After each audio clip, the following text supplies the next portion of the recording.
আমি জীবন মানে মনে করি প্রত্যেকটা মুহূর্তকে উপভোগ করে বাঁচা, আর আমি বিশ্বাস করি আমাদের সবার ঠিক এইভাবেই বাঁচা উচিত। গুয়াহাটিতে এখন আছি, তাই ভাবলাম এখানে থাকাকালীন প্রত্যেকটা দিন যাতে এভাবেই এনজয় করি, যাতে কলকাতা ফিরে গিয়ে আমাকে কোনো রকমভাবে আফসোস না করতে হয়।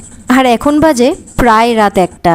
যেহেতু এখানে চলছে বিহুর আমেজ, আর আমি যেই বাড়িতে রেন্টে থাকি ওই বাড়ির মালিককে বললাম আমাদের ঘুরতে নিয়ে যেতে হবে, আর আশেপাশের কোথাও বিহু দেখাতে নিয়ে যেতে হবে। আর উনিও রাজি হয়ে গেল, আর আমাদেরকে নিয়ে বেরিয়ে পড়লো বিহু দেখাতে।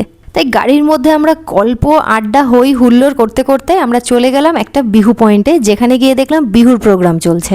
বাড়ি থেকে বেরিয়েছিলাম প্রায় ওই 1টার, এখানে পৌঁছতে পৌঁছতে আমাদের মোটামুটি ওই 1:30 থেকে 1:45 মতো বেজে গেছে, প্রায় অনেকটাই দূরে এসেছিলাম।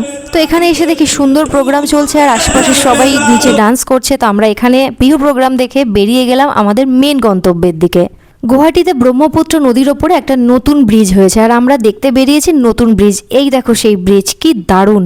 এত সুন্দর ফাঁকা রাস্তা, সুন্দর নতুন ব্রিজ আর লং ড্রাইভ, আলাদাই শান্তি। আমি তো ওখানে গিয়ে একদম আলাদাই এক্সাইটমেন্টে ছিলাম, ভীষণ এক্সাইটেড। গাড়িতে বসে এই দিক ওই দিক থেকে চারিদিক থেকে একদম ফটো ভিডিও করে নিলাম সুন্দর করে। এত সুন্দর একটা জায়গায় এসেছি, ফ্রেম বন্দি না করলে কি হয়। গাড়ির ওই জানলার মধ্যে থেকে আমি বেরিয়েছি, কিন্তু ঢুকতে পারছি না।